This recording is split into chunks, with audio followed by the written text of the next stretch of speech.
আজকে এই যে বুটটা দেখতেছেন, এই বুটটা পুরা ওপেন করুম।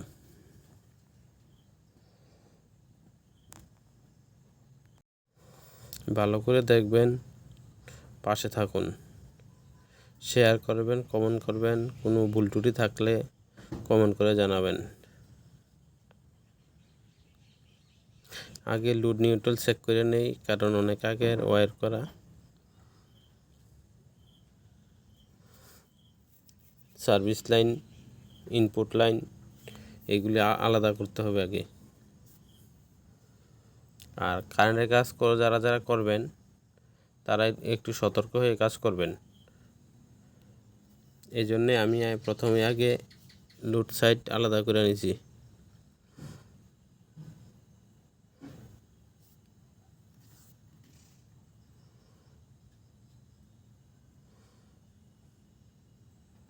এগুলি সার্ভিস লাইন।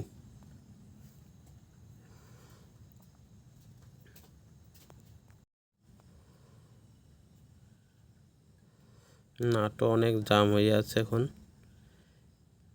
পুরাতন নাট তো, পুরাতন সুইচ, সব কিছু পুরাতন, আগের মডেলের।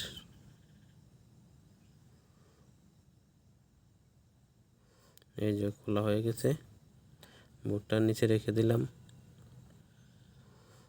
এখন তারগুলি আলাদা আলাদা করে, এই যে এটা ফেজ লাইন,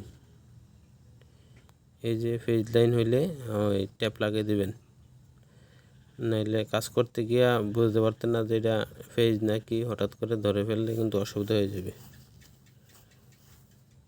শেষ, ট্যাপ লাগিয়ে দিছে, আর কোনো অসুবিধা নেই। এখন নিশ্চিন্ত মনে কাজ করতে পারবেন। এবার লইলাম স্ক্রুড্রাইভার দিয়ে এবার আগের স্ক্রু খুলে না, চেষ্টা করতেছি খুলন যায় কি না, এটা দিয়ে হবে না। এখন লইলাম বাড়াইল আর হাতুড়া দিয়ে দেখি হয় কি না।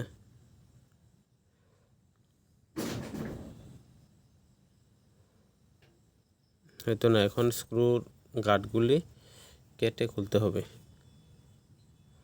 একটা কেটে ফেললাম, 4টা আছে এখানে। 2 নম্বর আইলাম, 2 নম্বরও কেটে ফেললাম, 3 নম্বর আইলাম। এখন 3 নম্বরে হয়ে গেছে। এবার 4 নম্বরে, এবার 4 নম্বরে খোলা হয়ে গেল।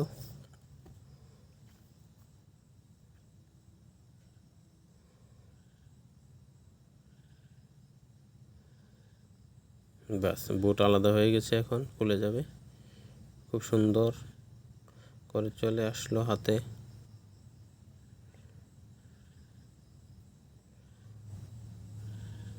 বাস, এভাবে যারা নতুন কাজ করতেছেন এভাবে খুলে নেবেন। এখন এটাতে আবার আরেক জায়গায় লাগাতে পারবেন। এই যে স্ক্রুটি খুলে, এই যে এখানে স্ক্রুটি আছে, এটা খুললে আবার নতুন করে ফিট করতে পারবেন। বাস, এবার যে স্ক্রুটি রয়ে গেছে এটিতে তুলতে হবে। প্লাস নিলাম, প্লেয়ার, কমন প্লেয়ার। বাস, এই যে আগের সিস্টেম দেখছেন নি, লাসা দিয়ে লাগাইছে আগে এগুলি।